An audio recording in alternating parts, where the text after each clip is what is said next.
वीर धीर तलवार तीर हो, मर्द मराठा शूर वीर हो, युद्ध में कौशल गजब दिखावे, रिपु दमन कर शंख बजावे। जनमानस के भूप रहोगे, चरम चमकती धूप रहोगे, प्रसन्न रहे माता जगदम्बा, ओ छत्रपति ओ सहचर संभा। तो मतलब अंधेरे में भी रोशनी पैदा कर देते हैं वो। जी, रोशनी तो आती है लेकिन रंगीन भी आती है। और वो भर भर के आप कहीं और जा रहे हो। जी। घर के लोग बहुत एक्साइटेड हैं क्योंकि एक लंबे समय तक तो यही लोगों को लग रहा था ये शादी नहीं करेगा। फिर कहीं ऐसा ना हो मैं कुछ और करने लग जाऊं, जी। है ना, क्योंकि मुंबई बहुत महंगा शहर है। मेरे लिए तो शादी का लड्डू खा के मैं मुस्कुरा रहा हूँ कि चाहिए क्या। मैं ना ऐसे देखता हूँ, बोली देता हूँ, पीरियड्स आते हैं ना तो हार्मोन्स जो हैं बॉडी के उसमें एक उथल पुथल होती है। बीइंग अ मेल, ज़रा सा सामने कहीं ऑफिस में या घर में या दोस्तों के बीच में ज़रा सा कुछ ऐसा संवाद अगर हो जाए जहाँ पे आपका हार्मोनल बैलेंस जो है शेक कर जाता है, तो आप ऐसे बिहेव करते हो जैसे क्या पहाड़ गिर गया। तो मैं कैसे बोल दूँ कि मेरी माँ को चाहिए क्या था। लड़के थोड़ा सा सुधर जाओ, और सुधर जाओगे रंगीन देखने के बाद। लड़के सुधरे हुए हैं ऐसा नहीं है जाती है, लेकिन जब ये पता चलता है कि जिस सच के साथ मैं खड़ा हूँ वो सच नहीं है तब आदमी सोचता है कि यार थोड़ा सुधार की ज़रूरत है। जी। लेकिन उस प्यार के साथ एक सवाल आता था कि सर मैंने वो काम देखा, ये काम देखा, वो अच्छा था, ऐसा था, वैसा था। खूब एक्साइटमेंट, बिकॉज किरदार बहुत वो रिलेटेबल फील करते हैं। जी। और उसके बाद जाते जाते पूछ लेते थे कि सर आपका नाम नहीं पता है।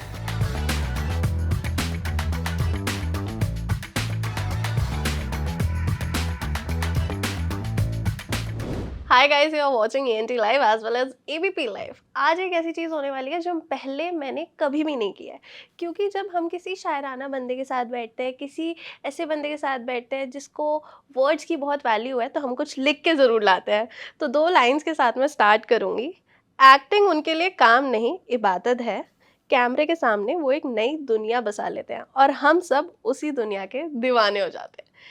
I think this truly fits for you. Vineet, कैसे हो आप? बहुत बढ़िया, थैंक यू सो मच। इतना मतलब सुंदर उतना अच्छा नहीं लिख पाती मैं, नहीं, बट लेकिन स्टिल। फीलिंग पहुंच जाती है ना। जी। फीलिंग पहुंच जाती है और फीलिंग कमाल की चीज़ होती है। शब्द भूल जाते हैं, एहसास याद रहता है। जी बिल्कुल, एहसास याद रहता है। बहुत अच्छी बात करी, लेकिन अगर मैं एहसास के साथ साल 2025-24 की बात करूँ तो कुछ गलत नहीं होगा अगर हम कहें आपका साल है, क्योंकि बैक टू बैक इतने धमाकेदार प्रोजेक्ट्स आए हैं। How do you feel? बहुत ख़ास है 2025। परिणाम 2025 में दिख रहे हैं, लेकिन इसके पीछे मतलब 2023-24 बहुत लंबी हाँ वो मेहनत है। चलता रहा। और तो फिल्में बनने में समय भी लगता है और बहुत खुश हूँ, अच्छा लग रहा है। और बस उत्साह के साथ आगे बढ़ रहा हूँ और सारे कुछ ऐसे बेहतरीन किरदार करने की इच्छा है। लेकिन एक चीज होती है, एक कलाकार ना इतने सालों से मेहनत करता रहता है, लेकिन जब फाइनली वो रिकग्निशन मिलता है उस टाइम पर बहुत ज्यादा ओवरवेलमिंग फील होता है, लेकिन साथ साथ दिमाग में ये भी आता है मेहनत तो बहुत टाइम से कर रहा था, लेकिन अब क्यों हुआ? इसके पीछे क्या है वो किसी को पता नहीं, लेकिन मैं खुद के लिए जो मानता हूँ, मैं ये मानता हूँ कि चीज़ें अपने हिसाब से होती हैं, ठीक। सिनेमा देखने वाले, सिनेमा से जुड़े लोग कहीं ना कहीं देख रहे थे, बहुत बहुत वक्त से देख रहे थे। और जब ये चीज़ें हुई तो उनको भी ये लगता है कि ये बहुत पर्सनल है उनके लिए, कि मेरी सक्सेस सिर्फ मेरी नहीं है, मेरी सक्सेस हर उस इंसान की है जो कहीं ना कहीं उसने मेरे लिए कुछ बेहतर सोचा या मेरा कोई काम देखा। और वो एक भरोसा लोगों में हमेशा था कि होना चाहिए इस बंदे का, क्यों इतना वक्त लग रहा है। तो जो जब जिस समय होना होता है उसी हिसाब से होता है। और मुझे तो यही मानता हूँ कि दर्शकों ने ही मुझे यहाँ तक पहुँचाया है। जी बिल्कुल। कि हम काम करते हैं लेकिन दर्शक जब उसे सराहते हैं और तभी वो चीज़ जो है और बड़ी हो जाती है। जी। तो मुझे तो दर्शकों ने ही, और हमेशा कुछ ना कुछ वो शेयर करते रहते थे, और उनको एक भरोसा था और उनके भरोसे को मैं देख रहा था, तो मैं अपनी तरफ से जो कोशिश कर सकता था वो करता रहा। मैं आपको ये चीज़ पर्सनली बताना चाहूँगी, जिस टाइम पर सुपर बॉयज़ ऑफ मालेगांव आई थी, आई वाज़ इन नोएडा, तो मैं ऑनलाइन प्रेस कॉन्फ्रेंस अटेंड कर रही थी जो हुई थी। सो उस टाइम पर मैं ना थोड़ी-सी स्केप्टिकल थी कि यार ये बहुत ही इंटरेस्टिंग टॉपिक है, पहले कभी किसी ने भी टच डाउन नहीं किया, but being a part of that project जो हर किसी को अच्छा लगा। मतलब एक स्टोरी होती है जिसके हेटर्स होते हैं, जिसके लवर्स होते हैं, व्हिच हैज़ मिक्स्ड रिएक्शन, लेकिन दैट वाज़ समथिंग जो सभी को बहुत ज़्यादा पसंद आई थी। So any quick back story of it? हाँ, थैंक्स टू रीमा कागती। रीमा ने जो भरोसा मतलब मुझ में किया, मेरे अंदर किया एज एन एक्टर, उसके लिए बहुत बहुत धन्यवाद। Thanks to Excel Entertainment, Farhan Akhtar, Zoya Akhtar, Ritesh Sidhwani, and thanks to Amazon, MGM studio, Amazon India. क्या है, एक कलाकार तभी कुछ कर पाता है जब उसे करने के लिए कोई मौका बन जाए। तो इसलिए मैंने आप इन सब लोगों का धन्यवाद किया, बिकॉज़ इन्होंने मुझे वो मौका दिया। जी।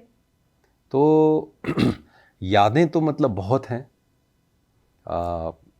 रीमा ने जो किरदार दिया, और वो जो ग्रुप है, बंच ऑफ बॉयज़, जी। सुपर बॉयज़, या उनके बीच में मुझे खड़ा किया, तो ये रीमा का भरोसा था। और रीमा कागती के साथ मैंने गोल्ड की है। तो जब एक डायरेक्टर और प्रोड्यूसर मुझे एज एन एक्टर अपने फिल्मों में या सीरीज़ में रिपीट करते हैं, तो वो मेरे लिए ना एक अद्भुत आनंद की बात होती है। वो एक प्रमाण होता है मेरे लिए कि जो पिछला काम करके आया था वो कहीं ना कहीं सही था मैं, और जो प्रयास हुआ था वो सही था। बिकॉज रिपीट करना इज़ नॉट जस्ट अबाउट मैं एक्टर बहुत अच्छा हूँ, इसकी वजह से किसी को कोई रिपीट नहीं करता।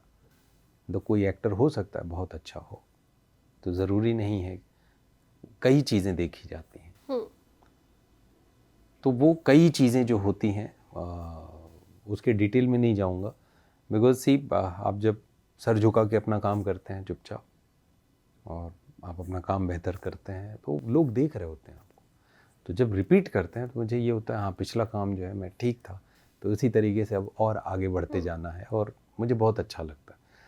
बहुत मज़ा आया था सुपर बॉयज़ ऑफ मालेगांव के शूट में, बिकॉज होता है ना कि जब यंग ब्लड इकट्ठा हो जाता है तो कुछ नया ही आता हाँ है। तो मतलब अंधेरे में भी रोशनी पैदा कर देते हैं वो। जी, रोशनी तो आती है लेकिन हाँ, रंगीन भी आती है। और वो भर भर के आप कहीं और जा रहे हो। जी, रोशनी के साथ साथ कुछ और भी हाँ, आ तो गया। सुपर बॉयज़ ऑफ मालेगांव में रोशनी भी थी, और वो रोशनी मुझे रंगीन तक भी ले आई है। जी, तो रंगीन के बारे में हमें कुछ बताना चाहेंगे? इतना पावर पैक्ड रोल जब तक किए, जैसे अभी आपने बात करी ना कुछ चीज़ों की, कुछ चीज़ होती है जो एक एक्टर को फिनोमिनल बना देती है।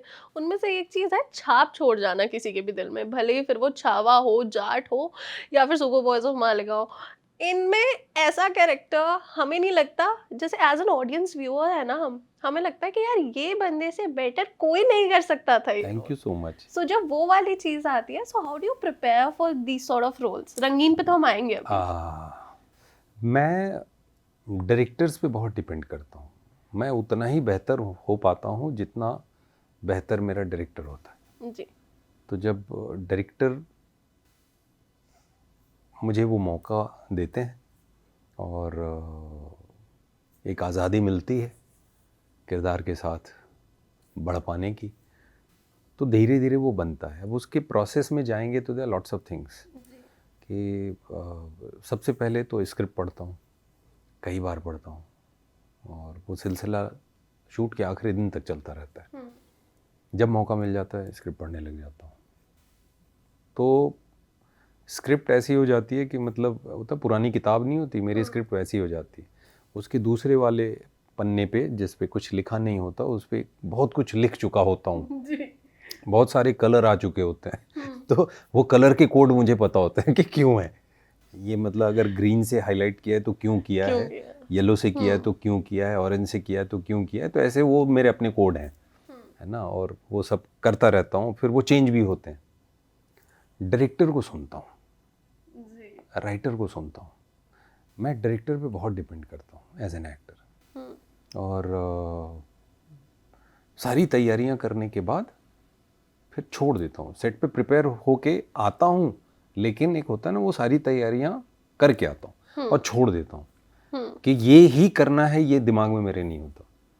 सब पता है, सारी चीज़ समझ में आ गई, अब ऐसे जैसे मुझे कुछ नहीं पता, और कैसे करूँगा वो एक्चुअली मुझे नहीं पता होता।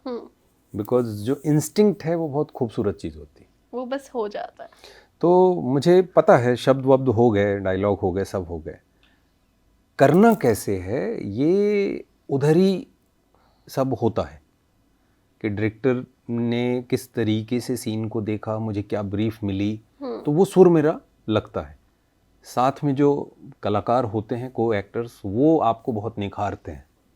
अब जैसे छावा की जो बात अगर की जाए, तो जो कविता का पाठ है, तो जब सामने कलाकार आपको दे रहा होता है तो आप खुद ब खुद निखरते हो। तो अकेले ऐसा तो है नहीं मोनोलॉग पढ़ रहे हैं जी, है ना, गिव एंड टेक है। तो वो विक्की ने बहुत सुंदर तरीके से जो है अपने किरदार को जिया है, तो उसकी वजह से मैं भी सुंदर हो जाता हूँ। तो ये बेसिक कुछ चीज़ें होती हैं, बाकी डिटेल में जाएंगे तो वो किरदार क्या है, क्या डिमांड करता है, क्या नया करूं। बिकॉज एक सर्टेन टाइप की चीज़ें आप जब कर रहे होते हो तो ये होता है नया मैं क्या करूं, बिकॉज हो सकता है उस तरीके का किरदार किसी ने किया हो जी, तो आप क्या नया लेके आओगे। तो वैसे बहुत सारे बॉक्सेस रहते हैं, तो खोजता रहता हूँ। जी, तो मेरे लिए ऐसा होता है, जब एक फिल्म कर रहा होता हूँ तो ऐसा लगता है कि बस खोज में लगा हुआ हूँ, कहाँ से क्या मिल जाए। सड़क चलते मुझे किसी की बॉडी लैंग्वेज अचानक से क्लिक कर जाती है, ओ ये है, ये हो सकता है, ये मैं इस कैरेक्टर में कर सकता हूँ, या कोई एक छोटी सी एक्टिविटी वो जहन में रह जाती है। तो किरदार ऐसे ही बनता जाता है, रंगीन बनते हैं। रंगीन बनता है, डेफिनेटली रंगीन बनता है। अच्छा, एक चीज है कि जितना छावा के कवि जी को प्यार था कविता से, उतना ही आपको है। कोई एक ऐसी कविता इस टाइम पर याद आ रही है जो हमारी ऑडियंस को एक्सक्लूसिवली सुनाना चाहेंगे? कविताएं मतलब गाने वाने लिख लेता हूँ, और वैसा भी नहीं है कि कोई बहुत प्रोफेशनली लिख रहा हूँ। कोई एक दो लाइंस जो याद आ रही होंगी। मैं छावा की कविता पढ़ देता जी जी हूँ। बिल्कुल, वो तो फेवरेट है हमारी। वीर धीर तलवार तीर हो, मर्द मराठा शूर वीर हो, युद्ध में कौशल गजब दिखावे, रिपु दमन कर शंख बजावे, जनमानस के भूप रहोगे, चरम चमकती धूप रहोगे, प्रसन्न रहे माता जगदम्बा, ओ छत्रपति ओ सहचर संभा। बहुत ही लाजवाब, इसी का वेट था जब से इंटरव्यू स्टार्ट हुआ था। लेकिन एक चीज के लिए मैं आपको कॉन्ग्रेचुलेशंस बोलना चाहूंगी, touching down on the parenthood journey. बस the baby is on board, arriving very soon, और क्या पता जब तक हमारे व्यूअर्स देखें तब तक बेबी डेफिनेटली आ भी जाएगा। सो कैसा फील हो रहा है इस टाइम पर? मिक्स्ड फीलिंग्स है, बहुत एक्साइटेड हो गए? कुछ एक मतलब शब्द ही नहीं है, ऐसा एहसास है। बहुत सुंदर है, बहुत ख़ास है। पहला बच्चा है तो सब कुछ नया है, तो लाइफ में सब कुछ नया हो रहा है। मतलब वो छोटी छोटी चीज़ें भी है ना, कि अच्छा वो बेबी का बैग बना लेते हैं, है ना, बेबी का कपड़ा कहाँ रखा जाएगा, बेबी को दूध अगर पिलाना है तो नेसेसरी कैसे, हाँ क्या क्या चीज़ें होंगी, हॉस्पिटल का बैग रेडी हुआ कि नहीं हुआ, है ना, बेबी के लिए चेस्ट आया नहीं आया, सो मेनी थिंग्स। एंड हम लोग, मैं रुचिरा, हम लोग खूब खुशी से एक्साइटमेंट के साथ ये सब कर रहे हैं। घर के लोग बहुत एक्साइटेड हैं, क्योंकि एक लंबे समय तक तो यही लोगों को लग रहा था ये शादी नहीं करेगा। Next Salman Khan loading.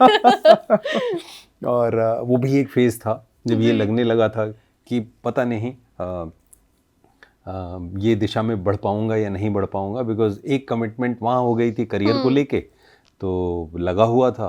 फिर जब चीज़ें बेहतर होनी शुरू हुई तो मुझे हमेशा ही ऐसा वाला रहता है कि अगर मैंने कोई ऐसा ना हो मेरी वजह से कोई सफ़र करे, ये मुझे सोने नहीं देता जी। तो ये होता है कि एक तो अपनी ही ज़िंदगी एज एन एक्टर जो चल रही थी है ना, वो वैसी थी कि मैं किसी और को उसमें कैसे शामिल कर दूं, तो हिम्मत नहीं होती थी कि शादी के रास्ते पे आगे बढ़ूं, कि क्योंकि एक्टर की लाइफ में बहुत मतलब ये इतना आसान नहीं है जैसा लोगों को लगता है। अब तो धीरे धीरे thanks to social media and OTT platforms आ गए हैं तो कि अब उससे थोड़ी बातें होती हैं तो पहुंचती हैं कि एक बड़ी कठिन प्रक्रिया होती है ना, और सक्सेस मिलेगी नहीं मिलेगी, कब मिलेगी, कैसे मिलेगी, ये तो किसी को नहीं पता होता। तो वो एक दौर था जिसमें ये होता था शादी के 7 फेरे कब होंगे पता नहीं, और मैंने उसे मैं गलती बोलूँ या सबका अपना अपना नज़रिया होगा, बट मुझे ऐसा लगता था कि मैं अगर इधर बढ़ा तो मुझे दूसरे की तकलीफ़ देखी नहीं जाएगी, फिर कहीं ऐसा ना हो मैं कुछ और करने लग जाऊं, जी। है ना, क्योंकि मुंबई बहुत महंगा शहर है ये हम है सबको ना, पता है। वहाँ छत कमाने के लिए है ना बहुत बहुत पापड़ कुछ बेलने चुकाना पड़ते पड़ता हैं। है। तो वो था, बट हाँ आई एम वेरी हैप्पी। सभी परिवार के लोग बहुत खुश हैं, सारे दोस्त बहुत खुश हैं, तो we are waiting, We are waiting we eagerly, are even we waiting, are yes waiting. Yes yes. अच्छा, ये चीज़ ना, इस चीज़ से मुझे ये चीज़ याद आई। एक बहुत पुरानी कहावत है, हमने गानों में भी सुनी होगी अब तक। शादी का लड्डू जो खाता है वो भी पछताता है, जो नहीं खाता वो भी पछताता है, तो खाकर पछताना भला। गाना याद आ रहा है मुझे विभा का। हाँ, मेरा अनुभव अलग है। अच्छा है, बहुत अच्छा। हाँ, आप अगर उठा के देखोगे तो बहुत सारी चीज़ें मेरे लाइफ में तो बदली हैं। जी। रुचिरा के आने के साथ, शादी के बाद सो मेनी थिंग्स हैपेंड। और जो आपने इंटरव्यू की शुरुआत में बोला 2024-25, जी। तो पता नहीं बच्चे के नसीब से सब हो रहा है। ये जो रिलीजेस हो रही हैं, जी। ये सारी चीज़ें जो हो रही हैं, तो मेरे लिए तो शादी का लड्डू खा के मैं मुस्कुरा रहा हूँ। बहुत खुश हूँ। आई होप आप ऐसे ही खुश रहें। लेकिन अभी तक ना हमारी ऑडियंस का मन कर रहा होगा कि या तो हम इन्हीं के साथ वहाँ चले जाएं, या फिर मेरे को 2-4 कमेंट बॉक्स में गालियाँ आ रही होंगी कि इतनी देर से रंगीन रंगीन बोल रहे हैं, रंगीन है क्या, ये बता दो अभी हमारी ऑडियंस को। रंगीन आप लोग बड़ा मज़ेदार कैरेक्टर है रंगीन का, आप लोग देख ही रहे होंगे, और जो सुनने को मिल रहा है बहुत अच्छा लग रहा है। इवन जब पोस्टर आया था तब से ही चर्चा शुरू हो गई थी, बज़ क्रिएटेड है और या बहुत ज़्यादा है। तो लोग वेट कर रहे थे रंगीन का, और जब जैसे ही पोस्टर आया तब से ही बहुत सारी बातें शुरू हो गई। और अच्छा लगता है जब दोस्तों को और उन लोगों को जो आपके वेलविशर हैं और जो प्यार करते हैं, जो फैंस हैं, जो चाहते हैं, और कोई चीज़ आती है उन्हें पसंद आती है तो अच्छा लगता है। जी। तो रंगीन का जब पोस्टर आया था तब से वो मैं फीडबैक मुझे मिल रहे हैं and I am feeling good. Trailer आया तो जो बातें शुरू हुई तो यार चलो धीरे धीरे, और एक होता है ना कि एक प्रोजेक्टाइल बनता है, तो अब जब किरदार को लेके बात हो रही है तो अच्छा लग रहा है। बिल्कुल ही नया है, किस कुछ तरह किया का ही नहीं था। किरदार होने वाला है, क्या नया हमें देखने को मिलेगी, विनीत की कौन सी नई साइड मिलेगी, क्योंकि आप हर बार तो चौंकाते आ रहे हैं, हमें कुछ नया दिखा रहे हैं अपना रूप। हाँ मतलब कुछ किया ही नहीं था ऐसा है ना, तो वो किरदार अब तो हो ही रही है। आई एम प्लेइंग अ जिगलो, या है ना, तो लेकिन खूबसूरती राइटिंग की इतनी कमाल है कि कहीं ऐसा नहीं होता कि स्किन शो है, बिल्कुल ऐसा नहीं है। मुझे भी जिस चीज़ ने सबसे ज़्यादा इस शो में अट्रैक्ट किया था वो जब मैंने पढ़ा तो मुझे समझ आया कि ये जो किरदार है ना, being a man, being a male, हर व्यक्ति अपने तरीके से दुनिया को देखता है। जी। तो महिलाओं को, लोगों को लगता है वो जानते हैं, लड़कियों को लोगों को लगता है वो जानते हैं, वो क्लेम भी करते हैं, अरे हमें पता है। लेकिन ये जो किरदार है, ये किरदार ऐसा है कि बीइंग अ जर्नलिस्ट उसे ऐसा लगता है कि वो समाज के बारे में जानता, बिकॉज डेली अपडेट है, वो प्रोफेशन ही ऐसा है ना। तो वो एक अपनी जद्दोजहद में है जो उसकी ज़िंदगी में चल रहा है, और उसे ये लगता है वो जो कर रहा है सब ठीक है। तो एक फीमेल के पर्सपेक्टिव से उसे लगता है कि वो 50% की जो आबादी है उनको मैं जानता हूँ जी। लेकिन जब उसके जीवन में उथल पुथल शुरू होती है तब उसे समझ में आता है, my god, I know nothing about them, we just claim कि हम एक लड़की या एक औरत के पर्सपेक्टिव को समझते हैं, हम ये क्लेम करते हैं। लेकिन जब आप उनके नज़रिए से ज़िंदगी देखते हैं तो आपको समझ में आता है आप बिल्कुल उसको समझ नहीं रहे थे जी। क्योंकि उनकी ज़रूरतें बहुत अलग होती हैं। एक होता है हमें कुछ देना था, हमने दे दिया, उससे तो पूछो उसे चाहिए या नहीं, है ना। क्या पता घर में बैठी एक महिला अपने पति से 5 मिनट इसके लिए खोज रही हो कि जहाँ सिर्फ वो अपनी बात कह सके, और लेकिन वो कभी काम आ जाता है ना, और ज़रूरतें पूरी कर देते हैं और आगे बढ़ जाते हैं, लेकिन उसे वो 5 मिनट चाहिए जो मटेरियल से जुड़ा नहीं है। उसे वो 5 मिनट चाहिए जिसे वो सिर्फ कह सके, लेकिन इसे ये लगता है कि सब तो कर रहा हूँ, है ना। तो वो 5 मिनट चूक जाते हैं अक्सर। फिर ज़िंदगी में जो उथल पुथल आती है तब जो शौक लगते हैं तो वो लिया नहीं जाता वो शौक। तो बाकी शो देखिए, और बिल्कुल शो तो तो हम ये किरदार देखेंगे। किया ही नहीं है। तो उस पूरे प्रोसेस में वो जैसे जैसे आगे बढ़ता है उसकी समझ बड़ी होने लगती, जो उसने अपनी ज़िंदगी में नहीं सीखा था उसे वो इस तरीके से सीख पाता है, और वो वहाँ पहुँचता है जहाँ is wise person, now is, उसका ईगो मेल्ट हो गया है जी। वो वहाँ तक पहुँचा है। तो बहुत सारे लेयर्स हैं, तो मुझे ये सब बहुत अच्छा लगा था। और हमें लगता है कि समाज के एक सर्टेन तबके की महिला की ही ज़िंदगी में ऐसी कुछ दिक्कतें हैं, लेकिन सच ये नहीं है। वो भी वो शो बताएगा कि वो कोई भी स्ट्रेट आप उठा लो, वहाँ अलग तरीके की प्रॉब्लम्स हैं हर जगह, हर लेयर्स पे। अच्छा विनीत, जब भी विमेन नीड्स की बात होती है ना तो कोई ना कोई मजाक बन जाता है उस पर, कोई ना कोई मीम बन जाता है, कोई ना कोई जोक बन जाता है, जैसे कि वो है अरे चाहिए क्या औरत को। लेकिन आज तक किसी को उस चीज़ का आंसर नहीं पता कि चाहिए क्या औरत को।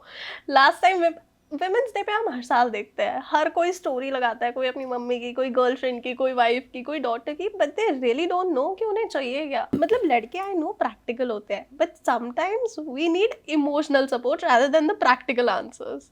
तो विनीत, क्या लग रहा है कि ये वाला जो शो देखेंगे लोग, लड़के, उन लोगों को इस चीज़ का जवाब मिल जाएगा कि चाहिए क्या औरत को? कहीं ना कहीं बहुत सारे ऐसे पहलू जिसे नहीं समझ पाते हैं उसे समझने का मौका ज़रूर मिलेगा। और जो ये मीम है कि चाहिए क्या, मैं ना ऐसे देखता हूँ, बोल ही देता हूँ। महीने में एक बार जब पीरियड्स आते हैं ना, तो हार्मोन्स जो हैं बॉडी के, उसमें एक उथल पुथल होती है। बीइंग अ मेल, ज़रा सा सामने कहीं ऑफिस में या घर में या दोस्तों के बीच में ज़रा सा कुछ ऐसा संवाद अगर हो जाए जहाँ पे आपका हार्मोनल बैलेंस जो है शेक कर जाता है, तो आप ऐसे बिहेव करते हो जैसे क्या पहाड़ गिर गया। यहाँ कुदरती तौर पे महिलाओं के साथ हर महीने ये चीज़ होती है। तो कहीं ना कहीं उसको देखने और समझने की ज़रूरत है। उसके साथ बहुत सारी दूसरी चीज़ें जो उन्हें फेस करनी पड़ती हैं। तो अगर इस नज़रिए से आप देखेंगे तो ये शब्द कभी नहीं निकलेगा कि आखिर चाहिए क्या तुम्हें। ठीक, वही महिला का एक जो दूसरा रूप है, जब मैं अपनी माँ को देखता था, नाउ शी इज़ नो मोर, तो मैं कैसे बोल दूँ कि मेरी माँ को चाहिए क्या था। मेरी माँ को ये चाहिए था कि मेरा बेटा खाना खाया कि नहीं खाया, बिटिया कहाँ है, आई कि नहीं आई, कहाँ रह गई, हस्बैंड की जो चीज़ें हैं वो हो पाई या नहीं हो पाई, घर में एक ज़रूरत की कोई चीज़ थी, चाहे गमला ही क्यों ना हो, है ना, उसको पानी दिया गया या नहीं दिया गया, खाना ढंग का बन रहा है या नहीं बन रहा है।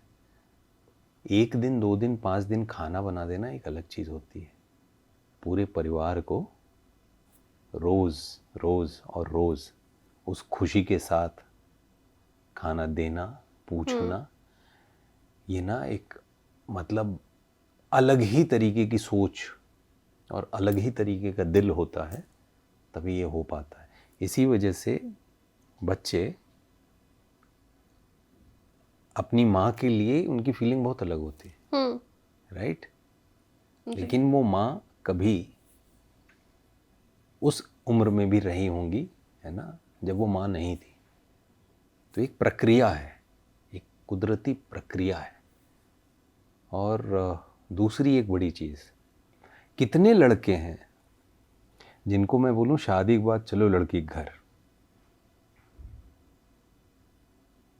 ये सिर्फ एक थॉट सोच के देखो आप, जहाँ आप पले बढ़े, जहाँ जिस कॉलोनी में आपके दोस्त हैं, जिस जगह आपके सारे दोस्त हैं, जहाँ आपकी स्कूलिंग हुई, कॉलेज गए, जिस घर में आप पले बढ़े, वो सब कुछ 7 फेरे के बाद छोड़ के लड़की कहीं और जाती है, और जिस घर में पैर रखती है शायद पहले कभी ना आई हो, या सपोज चलो आज के ज़माने में आना जाना भी हो, तो घर छोड़ के परमानेंट एक दूसरे घर को अपना घर बना के अपनाना, इसके लिए बहुत अलग दिल और सोच और भावना लगती है, जो हम टेकन फॉर द ग्रांटेड लेते हैं जी। मतलब मुझे कोई कहे, मैं अपनी बात कर रहा हूँ, मुझे कोई कहे कि अब चलो किसी और के घर में रहो, अपने से तो ना हो पाएगा। इतनी सारी चीज़ें हमारी आँख के सामने लड़कियाँ महिलाएं कर रही हैं, फिर भी हम बाज नहीं आते बोलने से, आखिर तुम्हें चाहिए क्या। जी। ठीक है, कुछ ऐसे केसेस होते हैं जहाँ पे तमाशा बना के रख दिया जाता है, वो अलग बात है। मैं एक इन जनरल की बात कर रहा हूँ, एक्सेप्शन खोजेंगे तो हर जगह है, बहुत सारी ऐसी भी केसेस हैं जहाँ पे मतलब ये होता है भाई जुड़ा ही क्यों, जी। है ना, वो एक अलग है। लेकिन ये एक बेसिक है जो हर जगह होता है, हर परिवार में होता है ना। मैं अपनी बहन में देखता हूँ, अपने आसपास के दोस्तों में देखता हूँ, तो मुझे बहुत सारे आंसर्स ऐसे मिल जाते हैं। डेफिनेटली आई गेस लड़के थोड़ा सा सुधर जाओ, और सुधर जाओगे रंगीन देखने के बाद। लड़के सुधरे हुए हैं ऐसा नहीं है, होता ये है ना कि वो उनको वो चीज़ सिखाई नहीं जा रही। ऐसा नहीं है कि लड़के इतने तो कॉम्प्लिकेटेड हैं, ऐसा होता नहीं, प्रॉब्लम दूसरी है। मुझे ऐसा लगता है कि उनको ऐसा, उन्होंने जो देखा है ना अपने आसपास, वही टुकड़ा लेके वो जी रहे हैं जी, तो उनके लिए वो सच है। डिल्यूजन में हाँ, उस टुकड़े की सच्चाई उनको समझाने की जरूरत है। होता क्या ना कि आपको अगर कोई चीज फीड कर दी जाए और आप जब ये बिलीव कर लेते हो ये सच है, तो उसके साथ आप बहुत मजबूती से खड़े होते हो। आपकी आवाज से जो निकलता है वो बहुत जोर से निकलता है, तो बात दूर तक जाती है। लेकिन जब ये पता चलता है कि जिस सच के साथ मैं खड़ा हूं वो सच नहीं है तब आदमी सोचता है कि यार थोड़ा सुधार की जरूरत है ना। तो मुझे लगता है कि ये इतना तो नहीं बोलूंगा, लेकिन हाँ, ये जो रंगीन का किरदार है, तो इसका नाम भी आदर्श इसीलिए रखा गया कि इसको लगता है कि एकदम आइडियल है, आदर्श है, आइडियल मैन है ना। और ये आदमी ऐसी जर्नी पे निकल पड़ता है जहाँ पे इसे समझ में आता है हम नाम के आदर्श थे। अभी काफी सारी चीजें सीखनी बाकी है। यस। चलिए, लास्ट में इस क्वेश्चन से करना चाहूंगी, अभी अभी recently you have officially cross the 1000 crore mark in box office contribution. If I am wrong तो मेरे को भी रोक देना, because I am talking about the facts. तो ये माइलस्टोन अचीव करने पर कैसा लग रहा है, because there are many actors who are struggling. मेरे हाथ में तो नहीं है, वही मैं बोलूँगा कि ये परमात्मा का आशीर्वाद है और दर्शकों का प्यार है और लोगों का भरोसा है. बाकी ये नंबर सुनने में बड़ा क्रेजी लगता है ना. मैं उन फिल्मों का हिस्सा बन पाया, जी. यही कहूँगा. और क्या नज़रिया दूँ मैं कि हाँ, मैं छावा का हिस्सा बना और फिल्म ने बहुत अच्छा किया. जाट का हिस्सा बना, सुपर बॉयज और मालेगांव का हिस्सा बनने का मौका मिला. तो जब ऐसे मौके आपके जीवन में बन जाते हैं तो ये सब हो जाता है. ये सोच के तो काम नहीं करता जी. है ना. तो अच्छा ही लगता है. हमेशा एक जो दर्शकों का प्यार खूब मिलता था, लेकिन उस प्यार के साथ एक सवाल आता था कि सर मैंने वो काम देखा, ये काम देखा, वो अच्छा था, ऐसा था, वैसा था. खूब एक्साइटमेंट, बिकॉज किरदार बहुत वो रिलेटेबल फील करते हैं. जी. और उसके बाद जाते जाते पूछ लेते थे कि सर आपका नाम नहीं पता है मुझे, प्लीज़, आई एम सॉरी, आपका नाम क्या है. तो ये जब आता था तो मैं बोला अच्छा ओके, कहीं कुछ है जो मेरी तरफ से बाकी है. आई तो गेस ये बहुत या- बड़ा माइलस्टोन था, या, अब वो- 1000 crore club. I wish you all the very best, आगे जाके और भी माइलस्टोन्स ब्रेक करो. Thank you so much. अगर आप मतलब ये नज़रिया तो मैंने सोचा नहीं था 1000 करोड़ क्लब, बट हाँ अभी सोच रहा हूँ तो हाँ, मतलब अब सारी फिल्में शायद जोड़ के देखी जाएं तो वहाँ तक होंगी. जी. या थैंक यू गॉड. तो अब वो सवाल नहीं आएंगे कि आपका नाम क्या है. नाम क्या है, लेकिन ना वो थोड़ा ऑकवर्ड हो जाता होगा ना कि तुम्हें. नहीं, मैं हर चीज़ को ना पॉजिटिवली लेता हूँ. कुछ तो होता है. जैसे रोशनी हमें दिखाई इसलिए देती क्योंकि अंधेरा जी. है ना. अंधेरे का पता भी हमें इसलिए चलता है क्योंकि रोशनी है.